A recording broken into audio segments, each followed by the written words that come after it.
Hey guys, LevelCap here, and today I have an episode of Mailbox, the series where you guys get to ask me any and every question you can think of. Just leave your questions in the comment section down below, and I will pick some of the top rated questions to answer. First question comes from K167676. He says, would you be disappointed if endgame DLC turned out to be something like Onslaught mode for Bad Company 2, and or would you like to see that mode return in Battlefield 4? Well, personally, I never actually played Onslaught mode because it was only for the consoles. That being said, though, there is a growing trend for this kind of Onslaught-style game mode. Team Fortress 2 just came out with one that's been very popular. We all know how popular zombies have been with Call of Duty, which is sort of the endless horde style game mode. They're all pretty much the same thing, where you play with other players online against an unstoppable AI mode. And those can be a lot of fun. I think Battlefield could do it well. My only concern would be that the developers would spend too much time making that mode and not enough time perhaps making more good conquest maps or more good rush maps. If the new maps coming out in Endgame are awesome for rush and conquest, then whatever else they want to add to the game is fine by me. I just want to make sure that the core game doesn't get sacrificed for adding new game styles.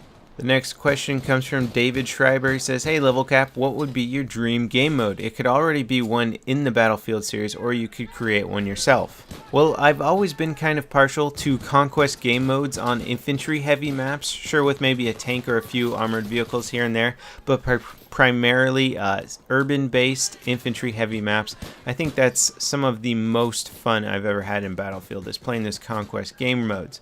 But a dream game mode that hasn't already been implemented, or at least modifying one of the current versions, I would say if they modified Rush so that instead of destroying MCOMs every single base, you had unique obstacles to overcome. Like maybe one would be lowering a bridge so you could get across a river, so you'd have to go get up to the bridge controls and activate something or destroy them to lower the bridge, and then at another place you'd have to take down a big wall or something. Maybe you'd have to plant explosives in a hard to reach place. I mean, it would all be the same sort of mechanic, but just having like these visual, like large barriers coming down in the game after you have completed an objective would be very cool. I think that would really add to the rush game style. Next question comes from Gearkins1995. He says, hey Level, what do you think about the rented server option in Battlefield 3, and if they should keep it out of Battlefield 4? Personally, I don't see what the problem with the rented server thing is. In fact, I like it better than what the old system was that you had to sort of rent servers for a month time period. It could be quite expensive depending on how many slots you wanted for it.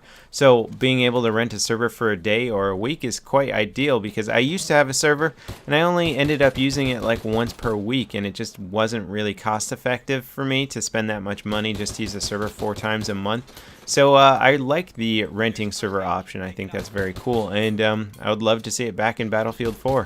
Gunny U asks, what do you think of the DayZ Arma 2 mod and why you're not into it? I think the mod looks very cool. I've never actually played it. I've watched plenty of people play it on YouTube. It looks like a lot of fun.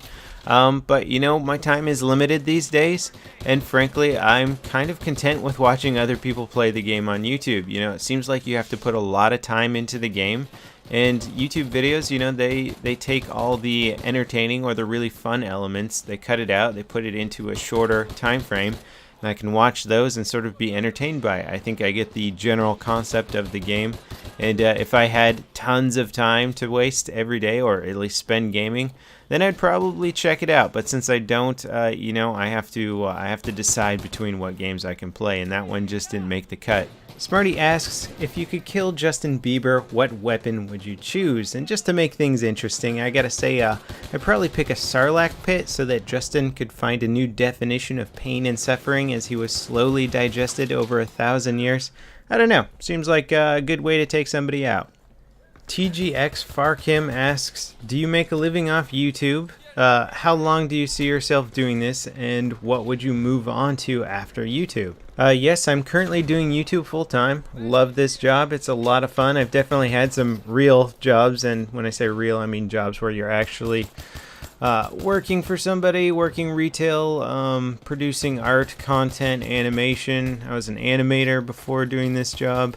And so I really like it. What I'd move on to, if I could move on to anything, would probably be a game designer. The thing is I've been in the game industry before, and there's a lot of myths. You know, I think a lot of people think you're going to get into the game industry and you're going to be like, let's make a game that does this. No, you're going to be sort of a production, you're going to be a content creator, most likely, assigned to like make pots or something for The Sims, and you're just not going to be having much fun doing that. Ideally, if I could move on to anything, it would be the guy calling the shots, designing the games. But you know what? I don't think I'm ever going to turn my back on YouTube. I love this job. It's a lot of fun getting to play video games, record myself playing video games, and any job that allows me to play games every day and really get better at games, which is something that I love to do, is really ideal. So I can't say I'm like really looking forward to moving on from YouTube if I ever do. Meep Star asks, LevelCap, do you ever get bored of playing Battlefield 3? If so, what do you do to stop this boredom? Sure, I get bored of playing Battlefield 3. But I will say that out of all the games I've played, Battlefield 3 has the best longevity out of any shooter that I've pretty much ever played. The gunplay and all that stuff is just so much fun. You can't play it all day long every single day, though. I mean, you gotta take breaks, and to cure the boredom, I play other games, you know, or go watch TV or go do something else, anything. Go outside, attempt to get some vitamin D, which if you guys have ever seen my vlogs know that I kind of fail at. So that's it for this episode of Mailbox, guys. I hope you enjoyed it. I know there's a bunch of high-rated questions that I didn't get around to. If you guys want them answered, just post them again for this video, and I'll see if I get around to them next time. Thanks for posting your questions, guys.